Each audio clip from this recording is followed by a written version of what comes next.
I think there's a larger ethical question that exists in this country, which is how much should we as a country be responsible for the health of people in lower income countries and middle income countries around the world. So there actually is quite a bit of pushback if we say that we're going to now spend money to help the health of people in other countries. There are people in Congress, you can imagine, who say, why are we funding studies of diseases in Africa? We have problems here in this country.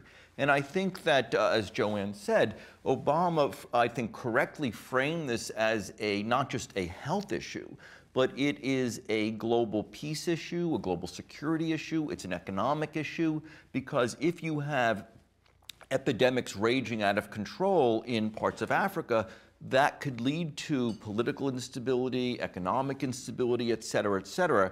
And for good or bad, I think it's important often that we frame these problems not just as, oh, it's 5 people in the forest somewhere in Africa who are getting sick, but these are important for all the rest of us. And I think that the more we can frame issues like that, I think it'll help motivate people in this country to lend more support to the WHO, the CDC, et cetera. The NIH budget, for instance, has gone down in the past 10 years in constant dollars, so there's an underfunding of science. Obamacare is still under threat in this country, so of course I think emphasize the importance of health as a funding priority is still an issue.